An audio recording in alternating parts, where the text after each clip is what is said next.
que ela tinha e ela só piorava. Então, certo dia ela soube que Jesus estava passando na cidade e a multidão toda cercava ele. E ela pensou com ela: se eu apenas tocar na orla do manto dele, eu sarei. Então, ela rompe a multidão e ela toca em Jesus. E Jesus percebe que dele havia saído poder e ele pergunta: quem tocou em mim? E os discípulos falaram: Jesus, mestre, a multidão toda te aperta, não tem como saber quem te tocou. Então aquela mulher, com vergonha, com medo, conta tudo. E o Senhor diz para ela: filha, vai em paz, pois a tua fé te salvou. E nessa manhã você possa tocar em Jesus, e que dele saia a virtude, em nome de Jesus.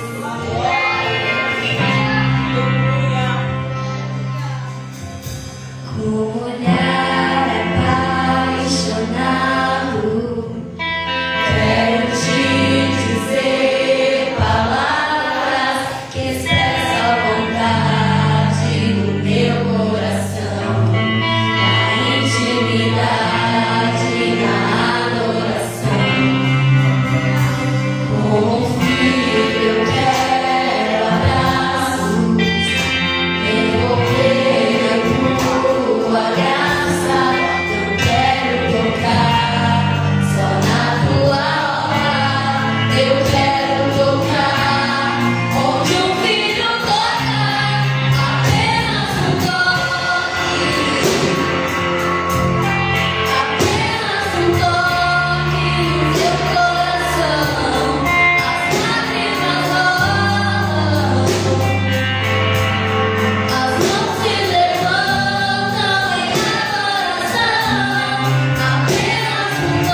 para você remover as brasas velhas que está sobre o altar. E Ele vai colocar brasas novas. E Ele vai acender essas brasas. Aleluia, aleluia.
Igreja, recados.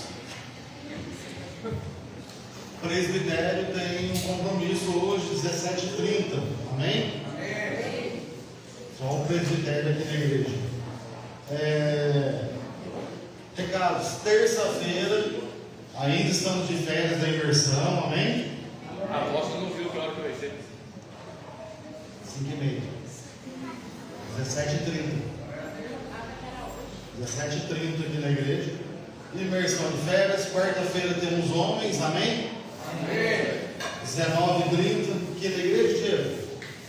19h30 aqui na igreja. Quinta-feira, mãe de joelhos, filhos de pé. E seguimos.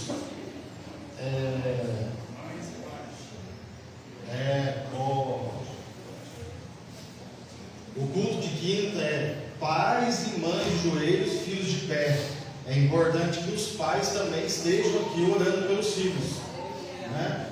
Que a gente transfere nós mudamos, né, para as mães, que a responsabilidade não é só delas de estarem aqui orando. Então, quinta-feira é um momento para os pais e para as mães estarem aqui orando para que seus filhos permaneçam de pé. Amém? Amém, igreja? Amém. Glórias a Deus.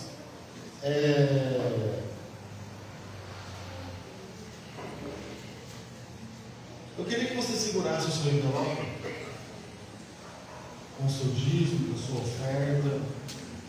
Eu não sei se você já primiciou esse ano. Eu creio que todo mundo deve estar vendo, ouviu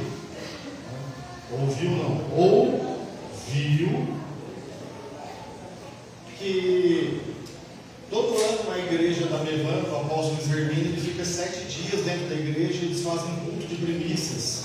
Todo mundo sabe disso? Sabe, né? Harry Potter, todo mundo conhece. E aí o que acontece? Eu estava vendo uma parte do culto dele lá, e um menino, acho que de 14 anos, alguma coisa assim, bem jovem, ele levou no altar o PlayStation 4 dele e colocou no altar para que uma criança que não tivesse condições de ter videogame tivesse um videogame. E aí ele foi e colocou o videogame. Glória a Deus. Por que não tem um videogame aqui ainda? Eu não sou verdade.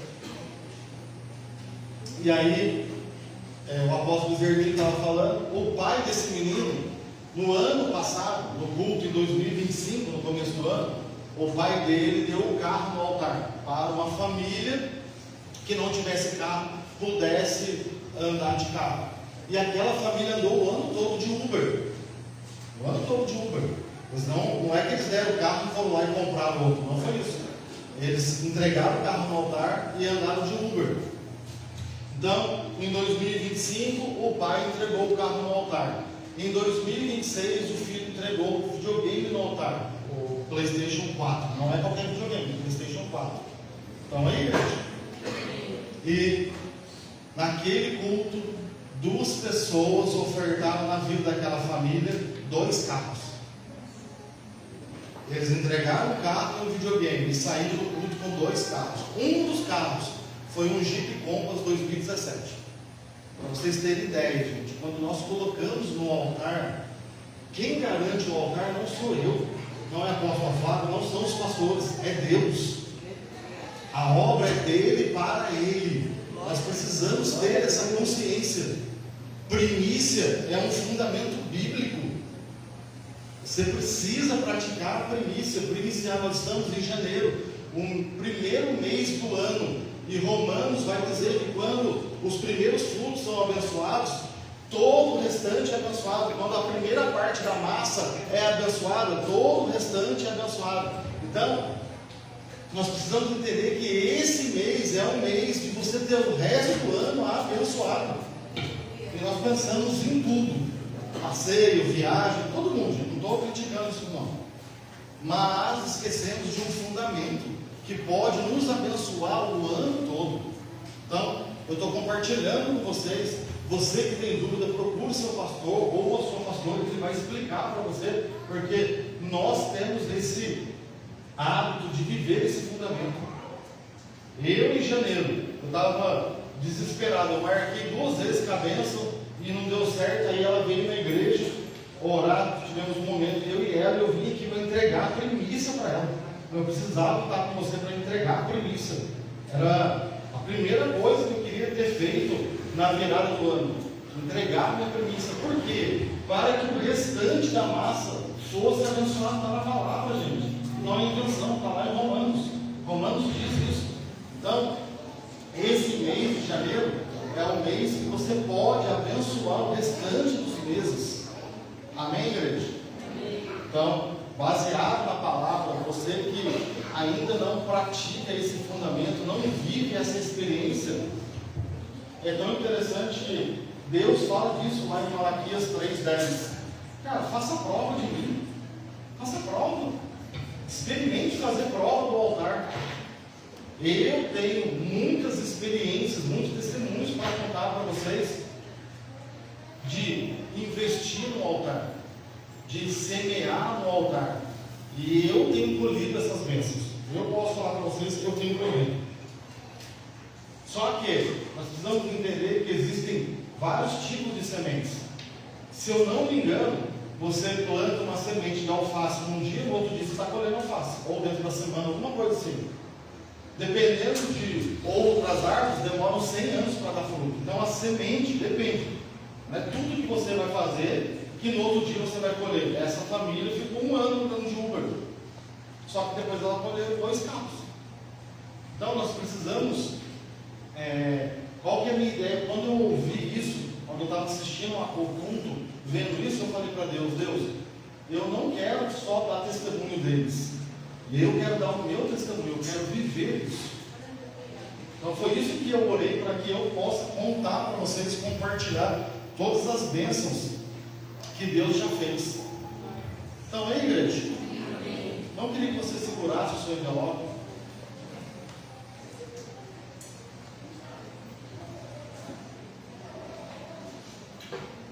Que você fizesse uma oração, curva sua cabeça, feche seus olhos.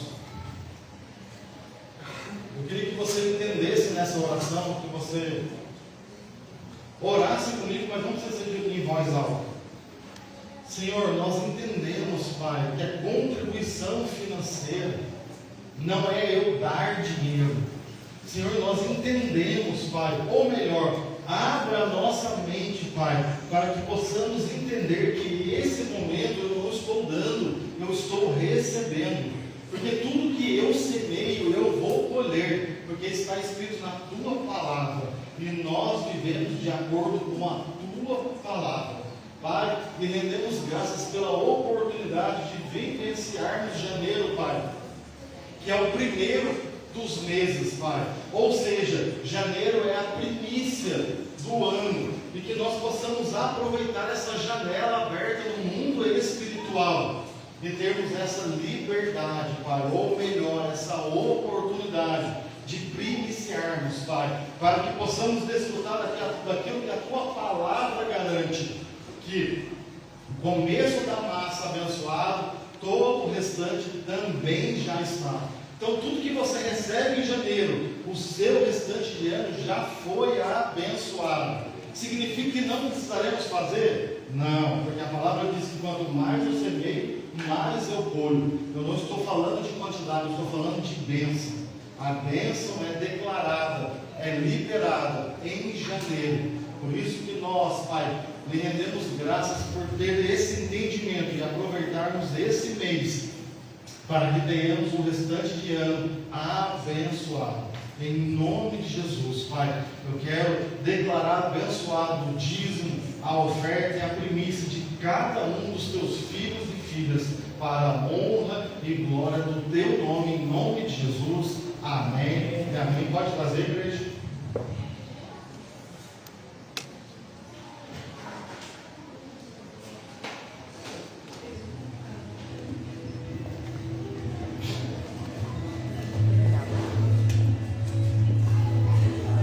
Nada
eu vou compartilhar com vocês algo que já há um tempo estava lá dentro de mim, uma fagulha, lá dentro de mim.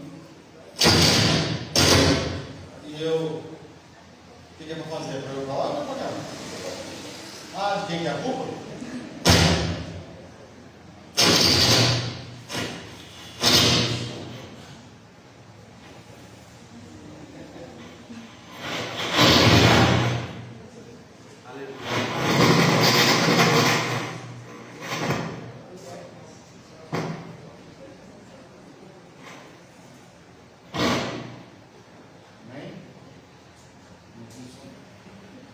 Não precisa ficar nervoso não, eles têm algo para quem olhar que vai agradar. O tema não é seu inimigo. Quer que eu tente ficar parado para alguma coisa? Vou. Então, eu fui orar sobre o que eu deveria compartilhar e essa fagulha queimou dentro de mim. A gente vai falar um pouco sobre isso hoje. E eu queria que de verdade você ruminasse essa palavra. Todo mundo sabe o que é ruminar? Sim. Ficar mastigando, mastigando, absorvendo, tirando todos os nutrientes possíveis. Tá? E eu creio que será para nossa edificação. Amém, igreja? Eu quero falar sobre identidade. Hoje o tema da mensagem é identidade. Então, muitas situações da nossa vida, elas seriam facilmente resolvidas quando nós temos clareza da nossa identidade. Ou melhor, nós sabemos quem nós somos de verdade. De verdade. Isso muda tudo, isso muda o jogo. Tá? E ao seu favor. Então, essa clareza tem que ser muito importante para mim e para você. Amém? Estamos aí? Então, abra sua Bíblia comigo no Evangelho de João, capítulo 4, versículo 26. João, capítulo 4, versículo de número 26.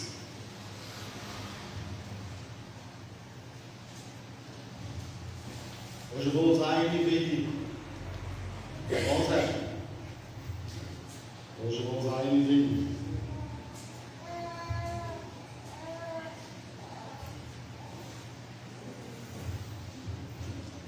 João 4, 26, amém?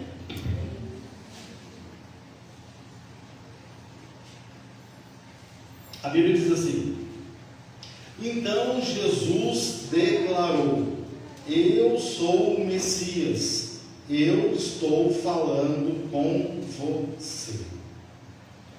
Nós sabemos que João capítulo 4 é Jesus passando por Samaria e ele manda os discípulos irem comprar pão e ele vai até um poço. Então Jesus está sozinho, chega uma mulher samaritana, Jesus pede água para ela e eles começam um diálogo, né? Até que Jesus revela que ele é o Messias para aquela mulher e ela volta para a cidade, conta para os homens da cidade. Os homens vão até o poço conversar com Jesus, pede para que Jesus fique 2 dias na cidade. Deixa eu abrir um parênteses: judeu não falava com o samaritano, mesmo sendo todos judeus, né? Está quase o que está acontecendo no Brasil, direita e esquerda, quase isso. E aí ela conta o que Jesus revelou da vida dela. Os homens vão, Jesus fica 2 dias lá, e aí eles falam para aquela mulher: nós agora acreditamos por aquilo que ouvimos. A princípio viemos pelo que você falou, mas agora já tivemos contato com ele. Então aí, gente, nesse diálogo de Jesus com a samaritana no poço, Jesus faz uma revelação. Jesus fala da questão do casamento dela, né? Que ela já teve 5 maridos e que o que ela está agora não é dela. Aí ela fala: vejo que tu és profeta.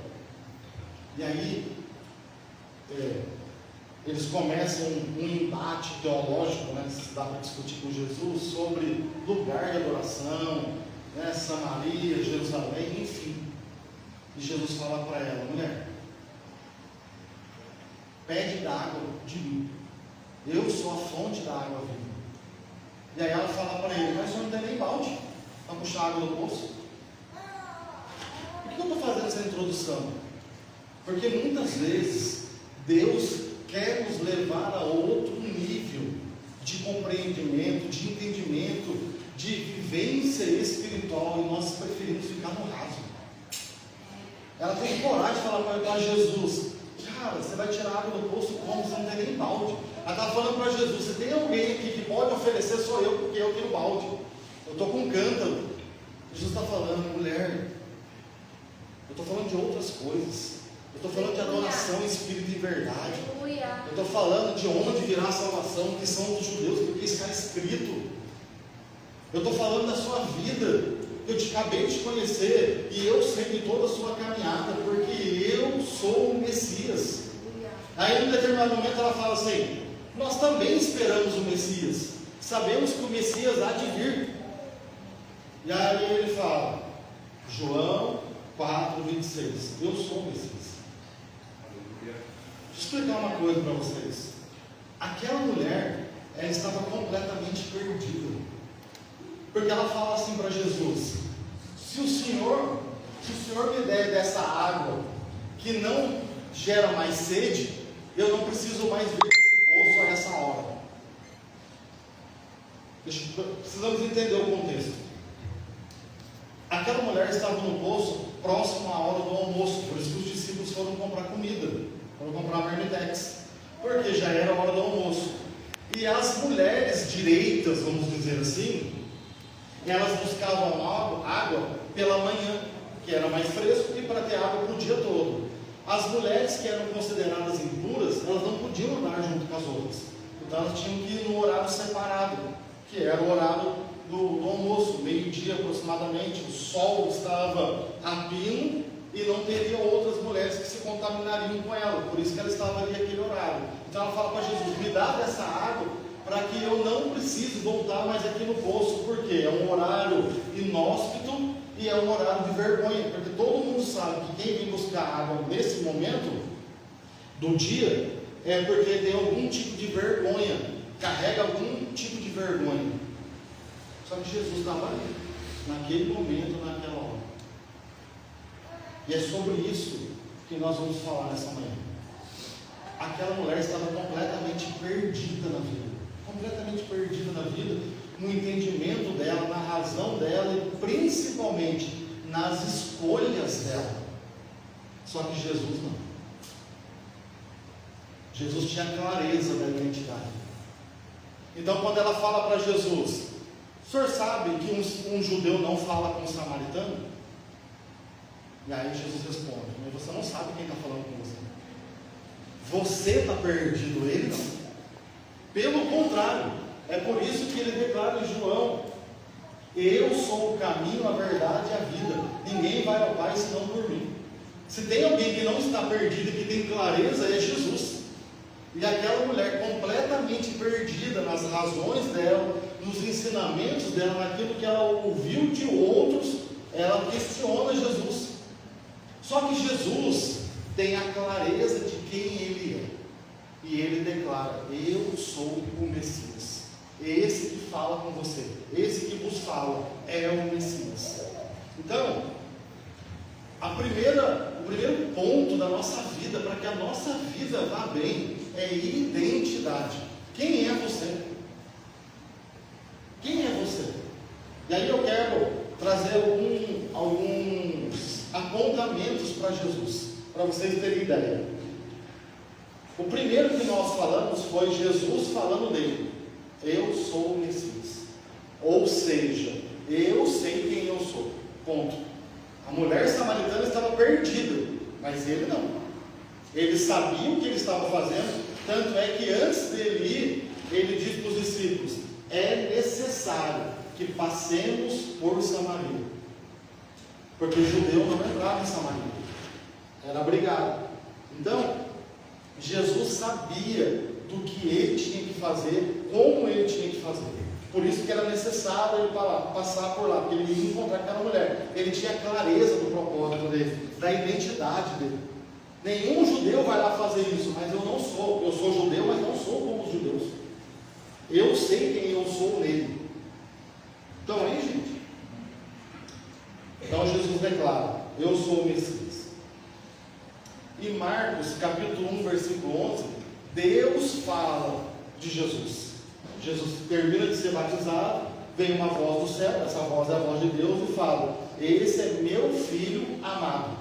Então Deus, em quem eu tenho prazer, Deus fala que Jesus é filho dele e que Deus tem prazer em Jesus. Amém? Amém?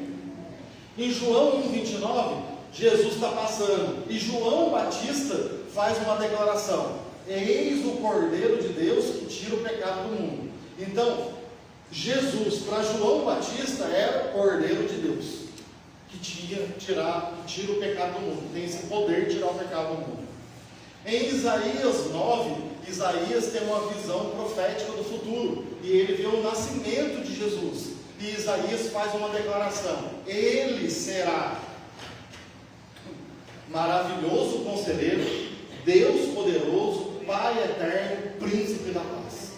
Então, para Isaías, Jesus é o príncipe da paz. O escritor de Hebreus, que os teólogos acreditam que é o apóstolo Paulo, né, mas não tem identidade lá em Hebreus. Em Hebreus 1,3, o escritor de Hebreus diz que Jesus é o resplendor da glória de Deus. Ou seja, quer contemplar a glória de Deus, é Cristo. Olha para Jesus, ele é o resplendor da glória de Deus. O apóstolo Paulo, em Filipenses 2,11, diz que Jesus é o Senhor. Então o apóstolo Paulo olha para Jesus e diz: ele é o Senhor. Ponto. Em Mateus 26,65, o sumo sacerdote da época diz que Jesus é blasfemador. Ele pergunta: você é o Filho de Deus? Quando Jesus dá uma resposta positiva, ele grita: blasfêmia. Todos precisam ouvir. Ele rasga as vestes dele, dizendo que Jesus era um blasfemador.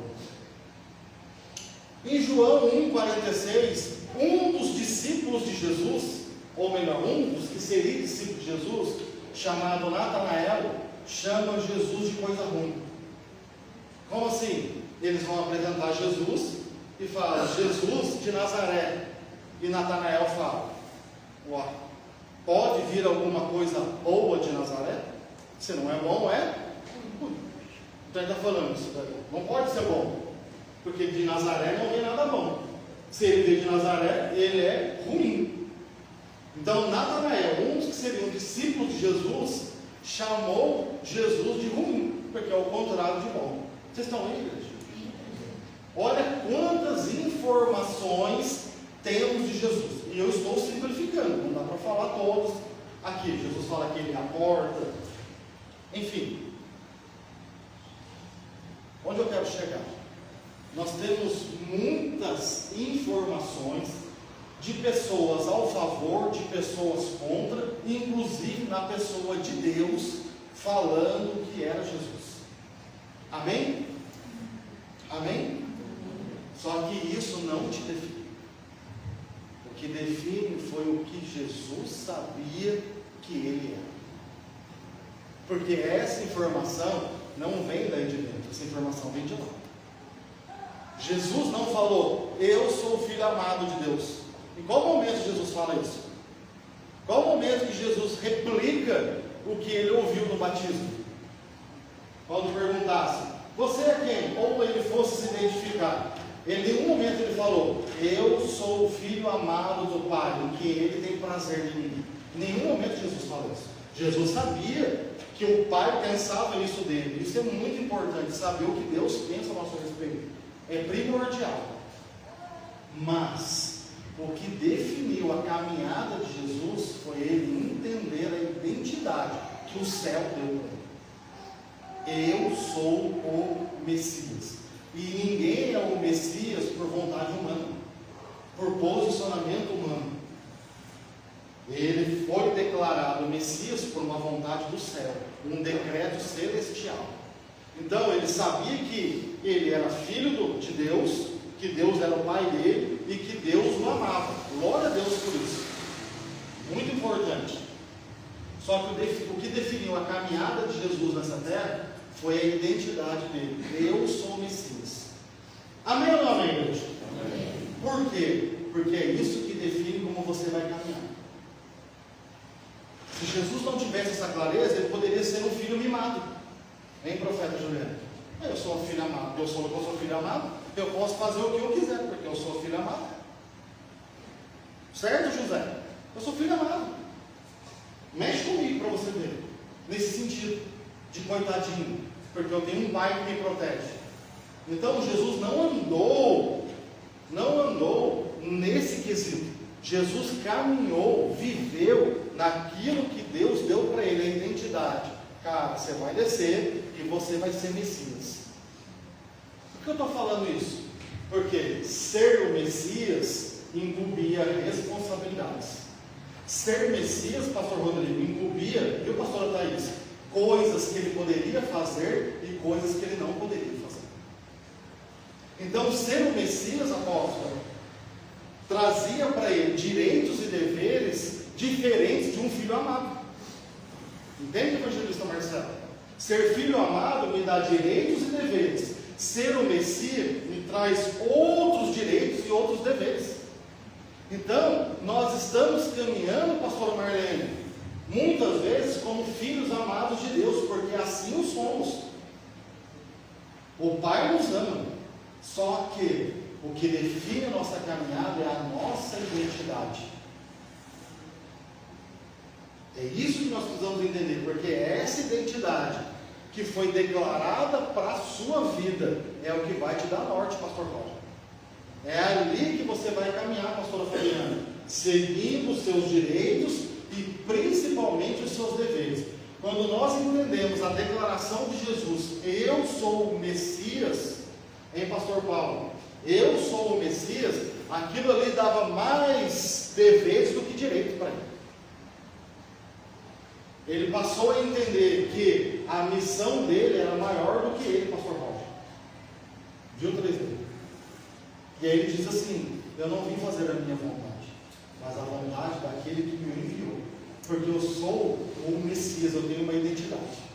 Eu tenho um propósito para caminhar aqui, pastor Douglas. Então, a minha identidade gera deveres e responsabilidades que são diferentes de filho. Deixa eu dar um exemplo para você. Você tem uma empresa. Não posso. Não posso, igreja. Você tem uma empresa. Estou falando de uma igreja de empresários, amém? Amém. Não importa o ramo. Ontem eu estava mostrando para a Paula. Foi para ela, assiste esse vídeo aqui. O cara, ele tem uma barraquinha na praia lá em Santos, em um dos canais. Santos é dividido, acho que em 6 canais. Ele tem uma barraquinha. Você olha a barraquinha dele, simples, barraquinha. Amém? Barraquinha. Se vocês quiserem, eu coloco o vídeo lá na família. O cara era jogador de futebol, acho que na Itália. O filho dele nasceu, ele quis voltar para o Brasil para ficar mais perto, enfim. E aí, ele começou a trabalhar numa escola de inglês. E aí ele falou, cara, eu era jogador, voltei para o Brasil, trabalhando numa escola de inglês, eu ganhava um salário mínimo, um pouco mais, para sustentar a família, não deu. Resolvi virar empreendedor. E aí ele resolveu ter uma barraquinha na praia. Aí o cara falou para ele assim, tá bom, mas qual que é o faturamento? Aí ele falou, meu faturamento ano passado, 2025, foi de 700 mil reais. Quem ganhou 700 mil reais ano passado? O cara uma barraquinha lá na praia.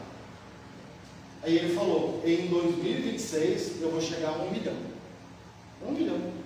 Aí a gente fala, você vai ser empresário, você já pensa, aí eu vou ter uma Volkswagen, eu vou ter uma fábrica da Ferrari para ser um milionário. Olha a visão do cara, uma barraquinha na praia, o cara fez 700 mil em um ano. Divide 700 mil por mês, quanto que dá mais ou menos hoje? 80k?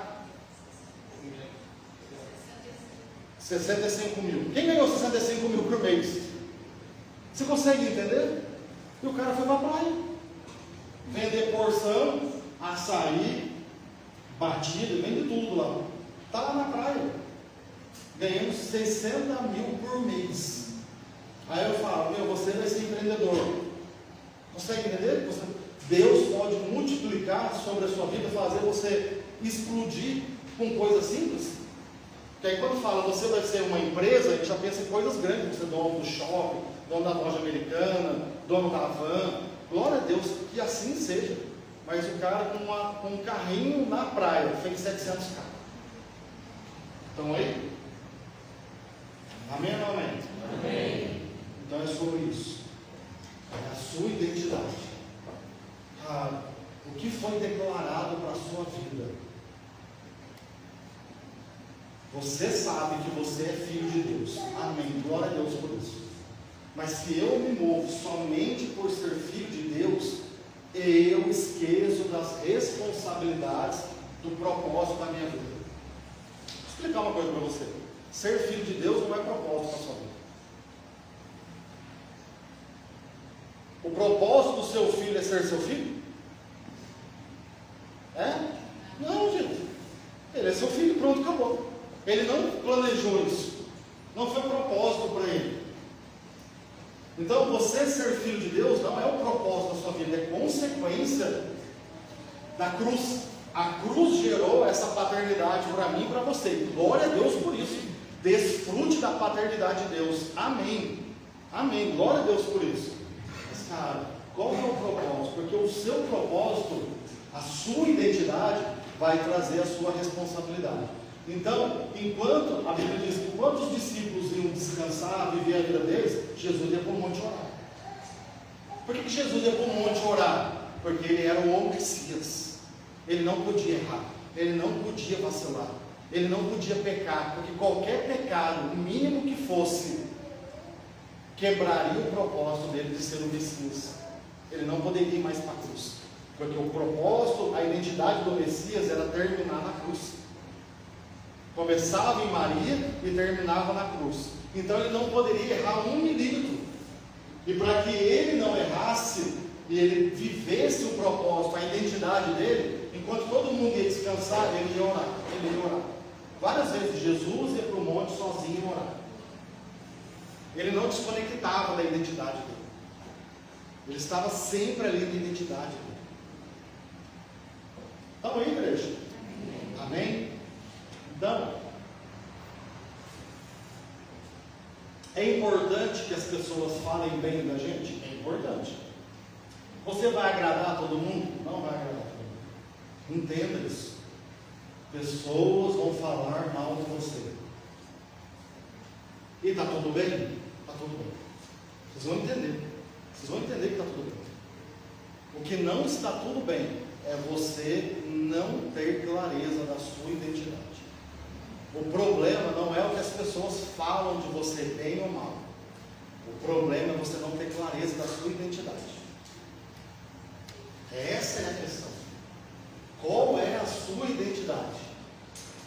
É sobre isso que o Senhor quer falar com a gente. Quando nada do que foi falado de Jesus definiu quem Jesus era. Nada. Nenhum momento de mentira. O que as pessoas falaram de Jesus, viu, Ney? Definiu que Jesus era. Jesus entendia, eu sou o Messias e eu tenho que me comportar como tal. Eu tenho que viver como tal. E aí ele viveu. E ele foi para a cruz. E indo para a cruz, ele me comprou e te comprou. Sabe por que Jesus me comprou e te comprou? Sabe por que hoje temos acesso ao Pai? Sabe por que hoje vamos morar na eternidade? Sabe por que hoje saímos das trevas e fomos para o reino da luz? Porque Jesus viveu a identidade. E quando você não vive a sua identidade, outras pessoas que estão conectadas com você sofrem. Não é só você. Não existe viver sozinho, gente. Não existe. Eu assisto muito Isolados no Alasca. Vocês já assistiram isso? Já. Os lobos que vão para lá, e daí o próximo vizinho é 50 quilômetros de distância, como daqui em São Luís do Maranhão. Eu fico assistindo aquilo, e eu vou ser sincero, eu acho legal. Só que ao mesmo tempo, o que o Espírito Santo ministra sobre a minha vida é o seguinte, cara. Ele fez uma escolha, só que a escolha dele afetou a família. Talvez para ele esteja tudo bem ele ficar a 50 km de distância. Para ele está tudo bem. Eu não quero contato. Mas ele não vive sozinho. Ele está sozinho. E aí para a família visitar, aquela dificuldade. Tem que ir de avião, pega trem, o trem passa tal dia, se perdeu o trem, morre congelado. É um inferno. Consegue entender? Por causa da escolha de um. Ele entendeu que o propósito dele é morar sozinho lá isolado. Mas o que Deus falou? Quando ele parou para ouvir Deus, qual é a minha identidade? E aí eu tenho clareza da minha identidade. Eu vivo a minha identidade. Então aí, gente. E aí quando você tem clareza da sua identidade, as coisas vão te abalar. Escuta isso. As coisas vão te abalar, mas não vão te parar.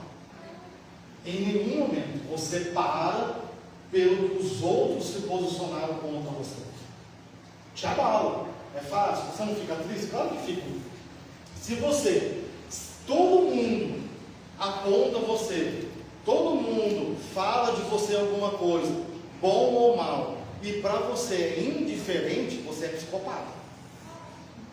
Procure pastora Fabiana, procure pastora Lohane, se consulte, porque é uma psicopatia, não é normal do ser humano. A opinião dos outros afeta a nossa vida, sim, nos abala, sim, mas não pode nos parar. Em nenhum momento o que os outros pensam ou deixam de pensar pode me parar. Vocês estão aí, gente?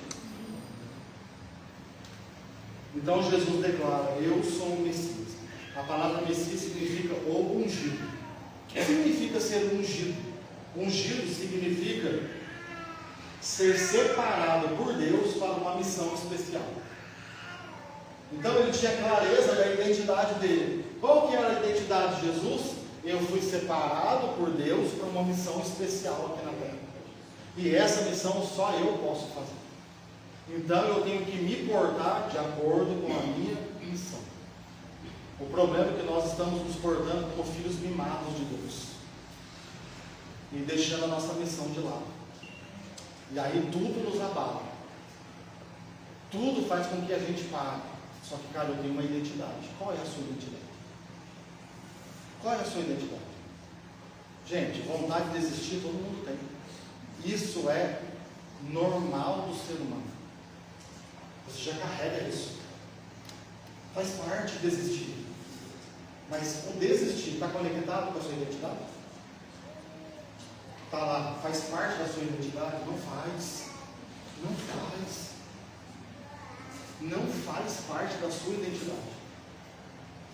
Então aí, gente.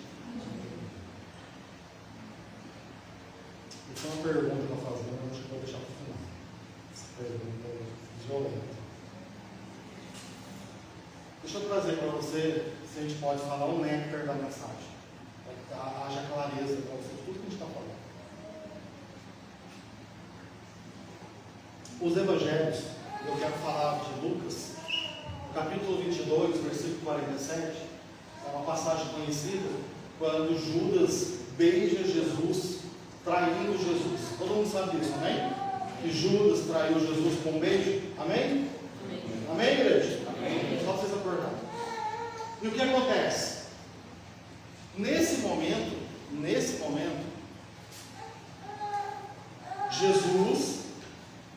Jesus sabia que seria traído, ele não foge e Judas vem. E quando Judas vem, ele vem junto com os soldados. E está Judas e os soldados, e Judas beija Jesus, identificando para os soldados quem era Jesus.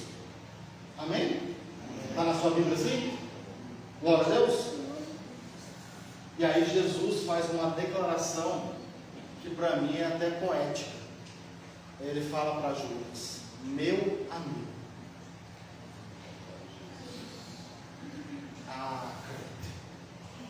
Procura Jesus dentro de você. Um dos elos mais violentos que podem ser quebrados dentro de um ser humano é a traição. E aqui é uma traição de amizade, uma traição de propósito. A traição tem um poder negativo destruidor na vida de um ser humano. Destruidor. Guarda isso. Então, era para Jesus estar destruído. No ser humano carnal, cuidado em se identificar. No ser humano carnal, uma situação dessa poderia chegar até vias de fato, ou seja, briga, soco.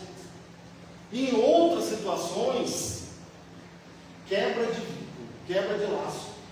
Nunca mais eu falo com essa pessoa. Corte de relacionamento. Essa pessoa não faz parte mais do meu rol na minha vida. Essa pessoa não faz mais parte da lista das pessoas que têm acesso à minha vida.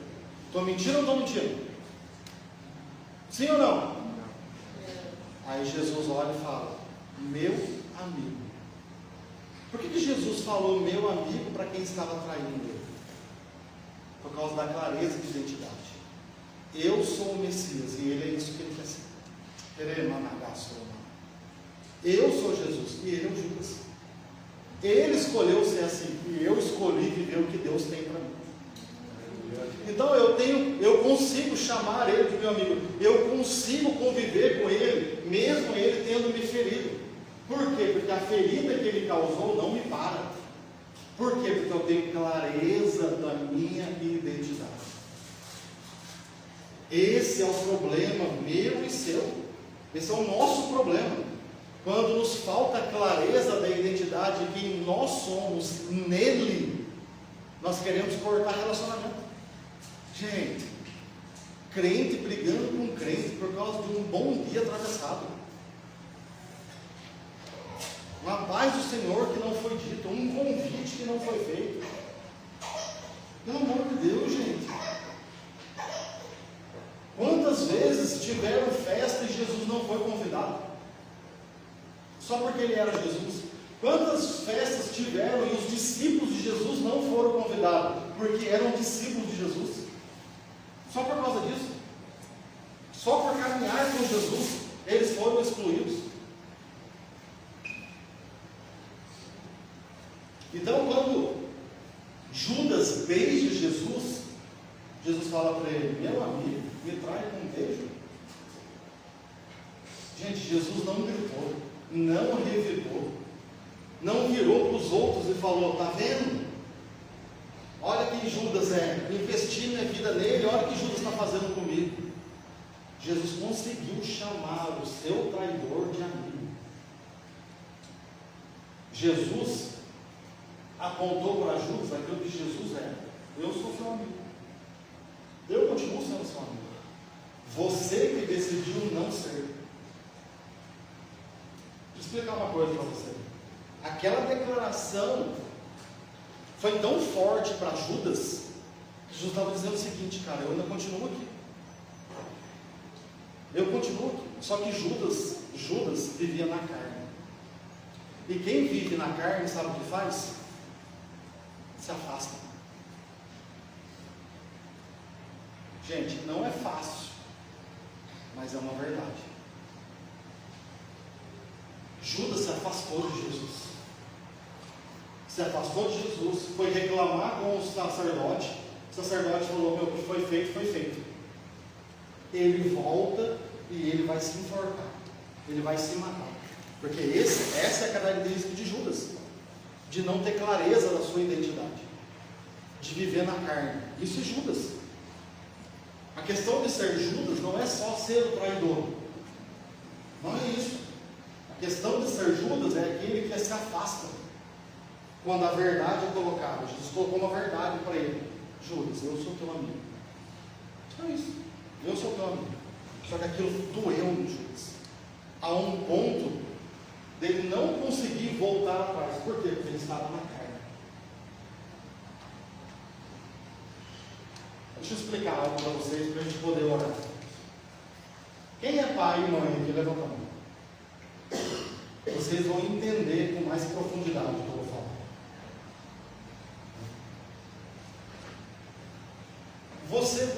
Você entende que seus filhos vão brigar em algum momento da vida? Sim ou não? Sim. O meu já briga. O meu já briga lá em casa. Amém? Todo mundo entende isso? Amém, pais? Por isso da quinta-feira, pais e mães de joelhos, filhos de pé, porque isso vai acontecer.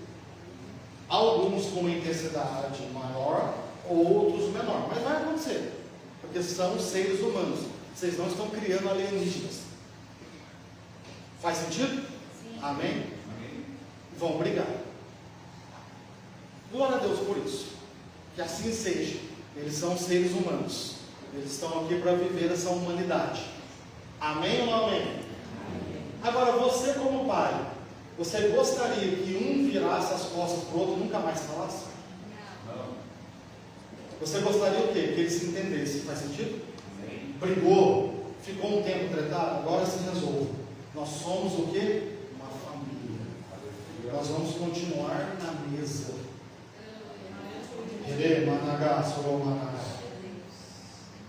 E Deus para seu pai? O que Deus, como seu pai, tem que aceitar que você vive do seu jeito? Se você se aparte dos seus irmãos. Aí você fala: Deus é o meu pai, só que você vive do jeito que você quer. Você não está mais na mesa com os irmãos. Entenda uma coisa: da mesma maneira que Deus te ama, Ele ama o outro.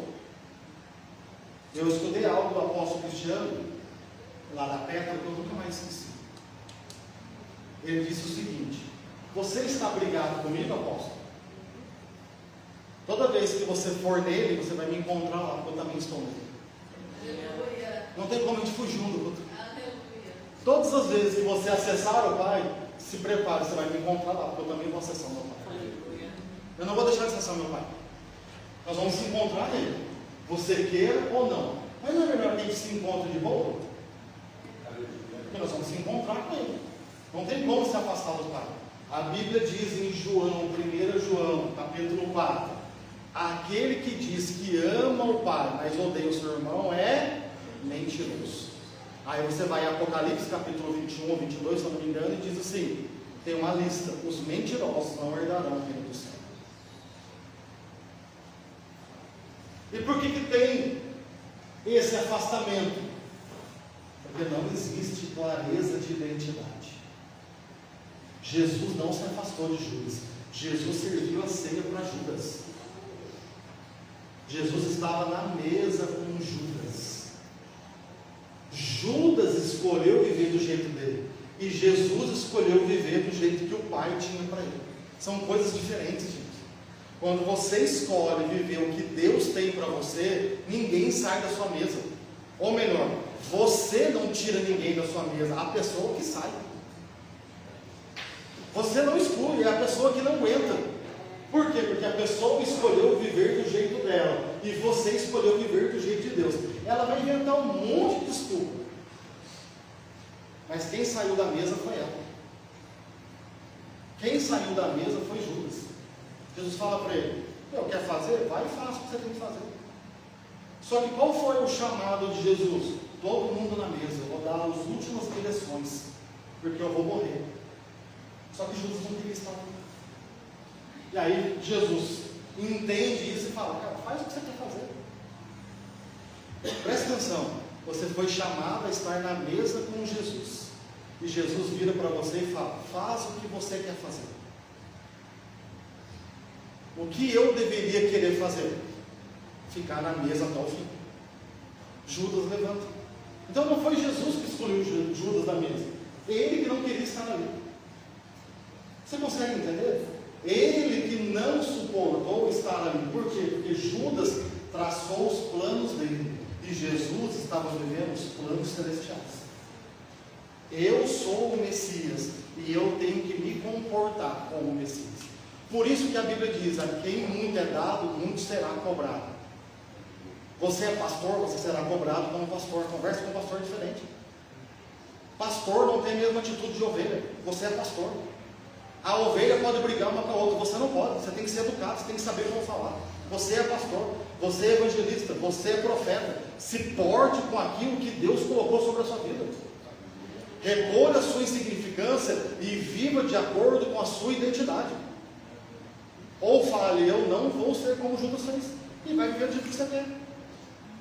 É essa a identidade que nós precisamos ter clareza. Deus me chamou para isso, essa é a minha identidade. Jesus está falando: eu sou o Messias, eu me porto como o Messias. Então o que você é? Se porte com aquilo que você é. Lembrando que todos somos filhos e filhas de Deus. Somos todos irmãos. Pronto, isso ninguém muda. E aí, quando você tem clareza da identidade, você consegue se portar como Jesus se portou. Judas, você me traiu, eu não te traí. Consegue entender isso? Você é assim, eu não sou assim. Eu sou o Messias. Simples assim. E você escolheu ser o Judas, o que vai ser difamado pela vida inteira. Todas as vezes que alguém pensar em traição, vai pensar no seu nome. Seu nome mudou o significado de aquele que louva a Deus para o traidor. Ele conseguiu mudar o significado de um nome. Quem na história teria coragem de colocar o nome do seu filho de Judas? Quem, quando descobriu que estava grávida, falou assim: vai ser Judas, estou fazendo um Judasinho aqui. Quem, em sã consciência? Ninguém. Porque alguém lá atrás não entendeu a identidade dele. Roromaná. A identidade de Judas era discípulo de Jesus e se transformar em apóstolo. Ele foi chamado para ser um dos 12. Só que ele não quis. Ele não quis. Simples assim. Eu não quero ser isso. Eu não quero viver de acordo. Por quê? Porque a identidade do céu traz responsabilidades. Eu não quero ter essa responsabilidade. Então ele escolheu viver do jeito dele. É simples assim. E Jesus não. Eu vou até o fim, sendo que eu fui levantado para ser o Messias. Eu vou mudar a história da humanidade. Mas para isso eu tenho que me portar como tal. Então aí, gente, vocês conhecem a teoria da janela suja? Vou explicar para vocês a teoria da janela suja. A teoria da janela suja é o seguinte: quando a janela de alguém está suja, quando ele olha para fora, ele não enxerga a realidade, ele vê sujeira. Só que não significa que lá fora está sujo. Significa que o problema está na janela. Só que a pessoa não consegue entender isso. Ela continua olhando por uma janela suja. E quando ela está olhando por uma janela suja, lá fora está todo mundo sujo. O problema está lá fora para essa pessoa. Só que na verdade o problema é a janela dela. Enquanto ela não limpar a janela dela, ela vai continuar enxergando pessoas sujas. Só que lá fora está todo mundo limpinho. O problema é interno. O problema está na janela dela. Essa é a teoria da janela. E não adianta você se justificar. A janela dela está suja. É assim que ela enxerga. Então, filhinho, a pessoa está do lado de cá. Aqui tem uma janela suja que vocês estão aí. A minha janela suja faz eu enxergar vocês sujos. E quando eu não resolver limpar a minha janela, eu vou enxergar a sujeira dos outros. Ou melhor, eu vou enxergar a sujeira onde não tem. Eu vou enxergar problemas aonde não tem. Essa é a questão, velho. Júlia, eu estou olhando por uma janela suja. Então nós temos que tomar esse cuidado. E essa pessoa que está olhando pela janela suja, ela vai apontar todo mundo. O problema está com todo mundo, mas ela não consegue ver que a janela dela está suja. É assim que funciona. Eu quero que você, vou fazer uma pergunta para você meditar. Eu nem sei como responder essa pergunta, de verdade. Eu sei que eu vou responder, mas vocês vão entender. Você, se você soubesse que o avião ia cair, você entraria nele só porque você pagou a passagem? De você eu duvido. Estou brincando. Isabel, Jamar, eu paguei a passagem, eu quero saber. Na roda, mas eu Não é, Zé? Eu paguei a passagem. Vou andar nesse avião, não importa o que vai acontecer. Perdi a passagem. Estou brincando. Mais ou menos, né, Bel? Mas olha só que doideira. Você sabe que o avião vai cair. Você entraria nele só porque você pagou a passagem? Sim ou não? Não, gente. Não.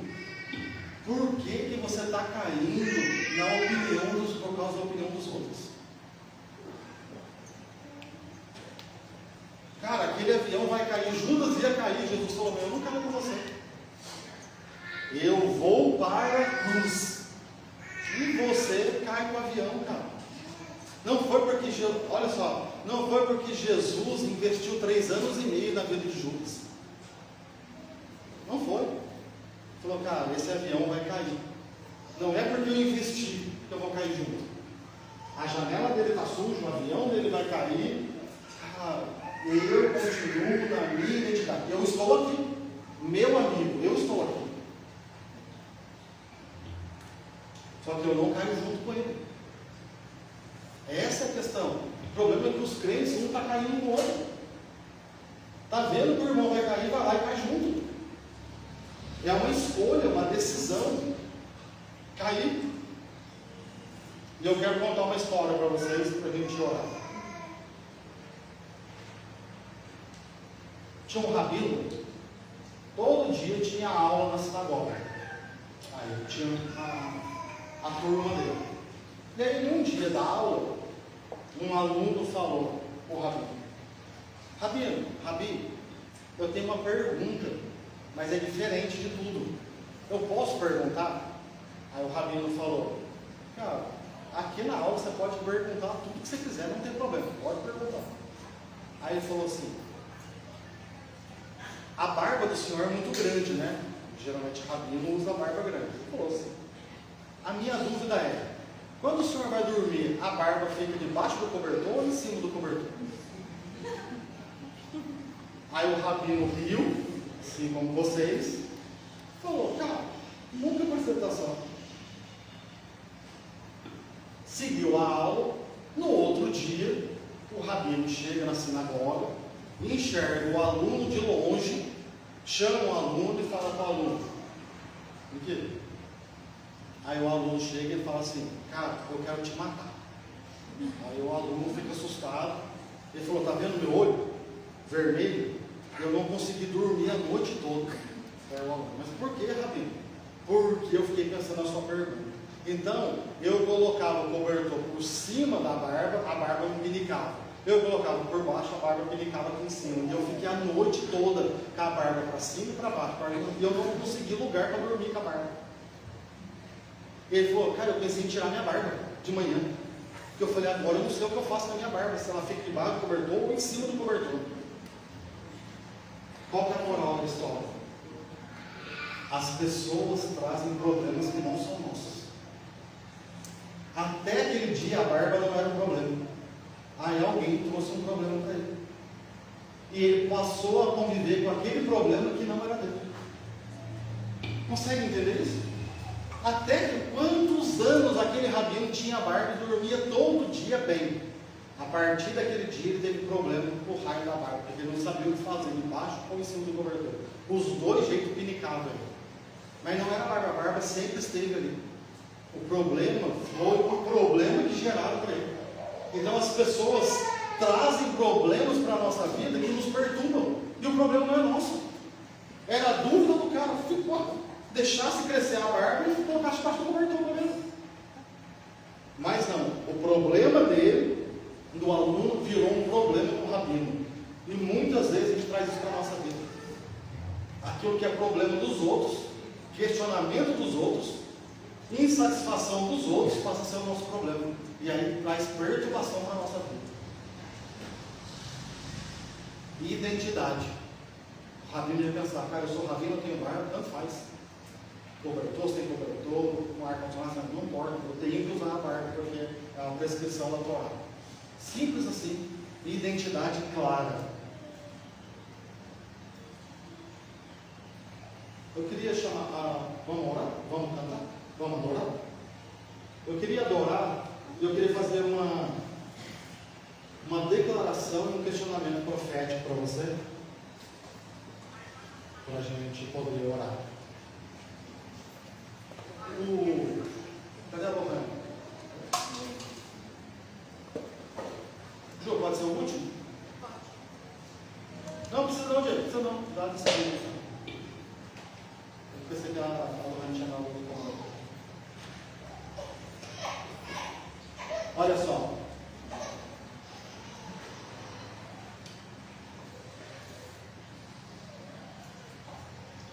Eu li uma frase, e essa frase entrou em mim de uma maneira assim muito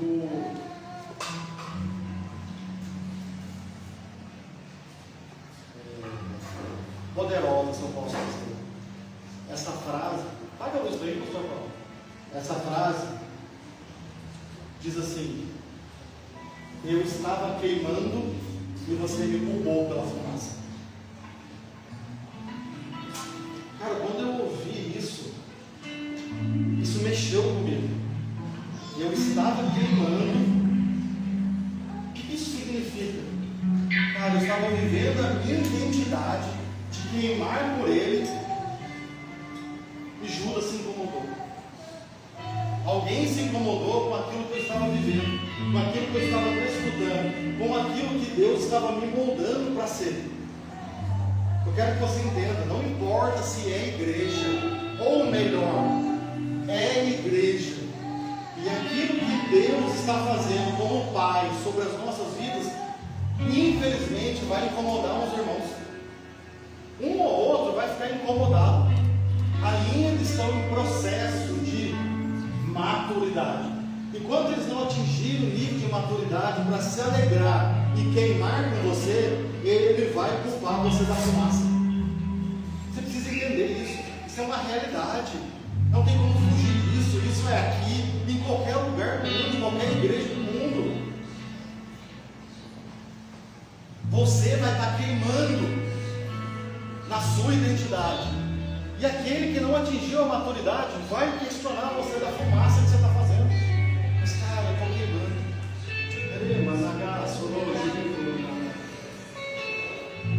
Em Êxodo capítulo 3, Moisés está no deserto e ele sobe uma montanha. E quando ele chega lá na montanha, hein, Marcelo? Quando ele chega lá na montanha, tem uma sarça. Entendeu? E essa sarça pegava fogo. Hein, Radinho? Essa sarça pegava fogo. Só que a sarça é uma árvore pequena que não tem folha e não tem frutos. Entre aspas, é uma árvore que não serve para nada.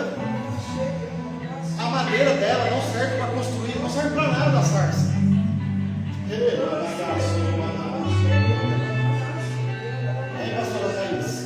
Serve para nada a sarça. Só que quando Moisés olha para aquela sarça, tinha algo diferente, né? Tinha um fogo que veio do céu. Aquela sarça, ela estava no lugar inóspito. Aquela sarça, entre aspas, não servia para nada. Mas quando Moisés, o escolhido de Deus, olhou para aquela sarça, ele olhou para aquela sarça, e ele fala assim: que maravilha é essa?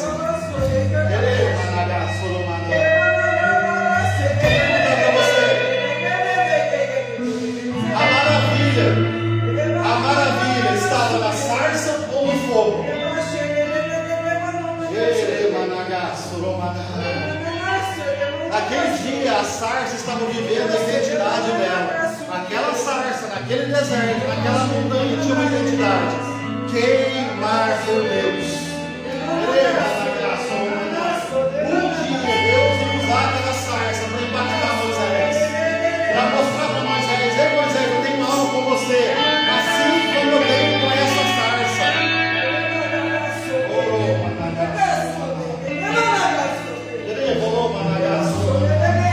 Não importa o que os outros estão falando, o que importa é que o fogo do céu, que é o Espírito Santo habita em você.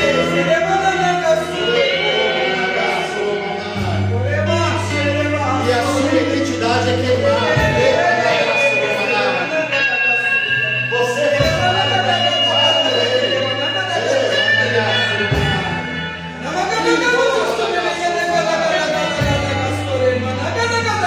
as pessoas têm que olhar para você. Que fogo é esse?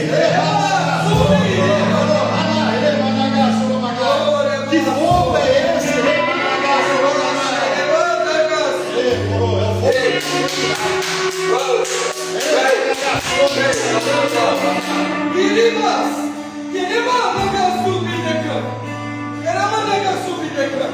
Por que quero derramar o fogo? E tu não para? Tenho falado contigo, igreja, e tu tá com teu odre virado. Estou eu falando contigo. Derramo uma palavra sobre ti e tu acha que não estou falando contigo, igreja. Igreja.